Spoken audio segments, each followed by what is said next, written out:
नमस्कार, मैं अविनाश कुमार। आप देख रहे हैं ताजा समाचार। अभी अनुसूचित जाति जनजाति उत्पीड़न निवारण कानून का आया ऐतिहासिक फैसला। अभी हम डॉक्टर साहब से जुड़ते हैं और सीधे जानते हैं इसके बारे में क्या है क्या नहीं। यहाँ पे मीटिंग चल रही है।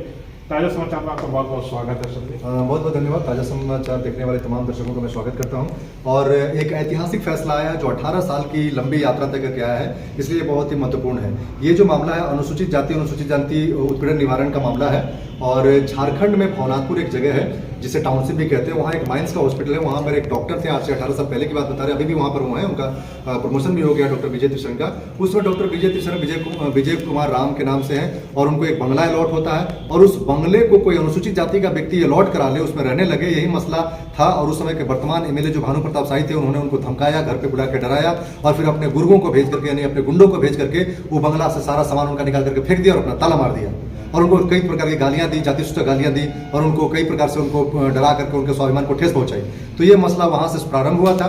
इस मसले में जो है कई मोड़ आते हैं। गवाहों को बदला जाता है, गवाहों को डराया जाता है, गवाहों को जेल तक भेजा जाता है। इस केस में सीजीएम को यानी चीफ जुडिशियल मजिस्ट्रेट है उनको शो कॉज नोटिस होता है। सीबीआई को भी शामिल किया जाता है, उसके भी जो आईजी हैं उनको भी नोटिस जाता है, डीएसपी को नोटिस जाता है और सीजीएम के जो क्लर्क होते हैं 3 क्लर्क को सस्पेंड किया जाता है। तो बड़ा मसला था, इसमें कई चीजें होती हैं और तमाम उठापटक के बाद भी ये जो है डाल्टनगंज जिसे हम मेदिनीनगर कहते हैं, जो पलामू जिला मुख्यालय है, जिला का मुख्यालय है, वहाँ सत्र न्यायालय में ये जो है विगत कुछ सप्ताह पहले इसका फैसला आया है और ऐतिहासिक फैसला आया है। और इसमें बहुजन समाज को कहें या अनुसूचित जाति के जो डॉक्टर विजय राम थे उनको एक बड़ी राहत मिली है, क्योंकि इसमें जो एक्यूज थे उनको जो है कि सजा मिली है।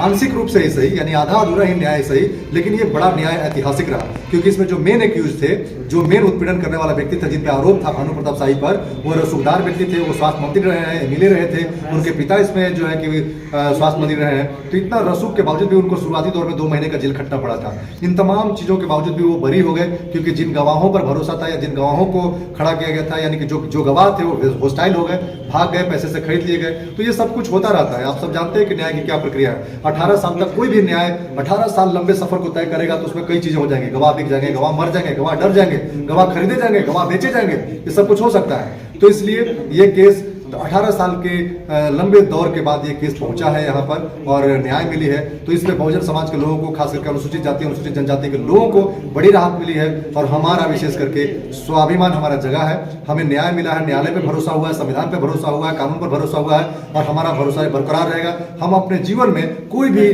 पड़ाव आएगा, कोई भी लड़ाई आएगी, हम कानून के दायरे में लड़ेंगे उसको। बाबा साहब के बारे में क्या संदेश देना चाहिए? देखिए, बाबा साहब भारतीय संविधान के निर्माता के तौर पे जाने जाते हैं। वो भारत के पहले विधि मंत्री यानी कानून मंत्री थे। तो उनके बारे में बोलना ही क्या है। वो तो चाहते थे कि भारत के धरती पर बसने वाले तमाम लोगों को न्याय के दायरे में न्याय मिले, उनको अवसर मिले, उनको मान सम्मान की रक्षा हो। तो हम बाबा साहेब को हम अपना आदर्श मानते हैं, हम अपना सब कुछ मानते हैं और हम तो चाहेंगे कि हमारे बच्चे, हमारे आने वाली पीढ़ी बाबा साहेब जैसे बने, शिक्षित बने, संगठित रहे और कानून मंत्री बने। वो जो है कि संविधान लिखने वाले बने। जिस दिन हमारे बच्चे ऐसे देखेंगे बाबा साहेब को तो वो आगे बढ़ेंगे और कभी भी वो गैर संवैधानिक कार्य नहीं करेंगे। और जो व्यक्ति गैर संवैधानिक कार्य नहीं करेगा, ईमान पर भरोसा करेगा, शिक्षा पर भरोसा करेगा, अपनी मेहनत पर भरोसा करेगा, वो भारत को श्रेष्ठ बनाएगा, भारत को अच्छा बनाएगा, भारत को उन्नत बनाएगा, भारत को भारत और भारत को विश्व गुरु बनाएगा। ऐसा मैं डॉक्टर जन्मेजय हूँ, मैं औरंगाबाद जिले में चिकित्सक हूँ और मैं एक सामाजिक चिंतक हूँ। मैं किताबें लिखता हूँ, मैं किताबें पढ़ता हूँ और मैं सामाजिक न्याय के लिए मैं हमेशा तत्पर रहता हूँ। यहाँ पे जिला अध्यक्ष करण जी उपस्थित हैं, सीधे उनसे भी बातचीत करते हैं। बहुजन के लिए क्या कहेंगे? बहुजन के लिए यही कहेंगे कि सब लोग सजग रहे, सतर्क रहे, एकजुट रहे और संविधान के प्रति जन समर्थन जुटाए रहे। क्योंकि ये जो विजय कुमार तिशन जी ने जो केस जीता, ये बहुत ही ऐतिहासिक केस है। ये नहीं कि 18 साल के बाद आया या ये छोटा मोटा केस है। इसमें कई नामचीन लोगों को जेल हुआ, कई लोगों को पेंशन रुका, कई अधिकारी भी जेल गए। तो इसलिए हम लोगों को प्रेरणा लेना चाहिए ऐसे केस से। और जरा सोचिए कि भारत में ना जाने ऐसे अनगिनत केस होंगे, लाखों करोड़ों केस होंगे, सिर्फ एक केस का जीत मिला है। सोचिए ऐसे कितने केस है जिसमें हम लोगों को जीत नहीं मिलता है। तो हम लोग को कहीं ना कहीं अपने संवैधानिक दायरा को और मजबूती के साथ लड़ना होगा, अपने समाज को और जागरूक करना होगा। तब हमको संविधान पर भरोसा, हम लोग को न्याय मिलेगा। जब अपने लोग सत्ता में आएंगे तो न्याय मिलेगा। अपने लोग जब लड़ेंगे, मान सम्मान स्वाभिमान की लड़ाई लड़ेंगे तो न्याय मिलेगा। ताजा समाचार में आपको जोड़ने के लिए बहुत बहुत धन्यवाद। बहुत बहुत धन्यवाद।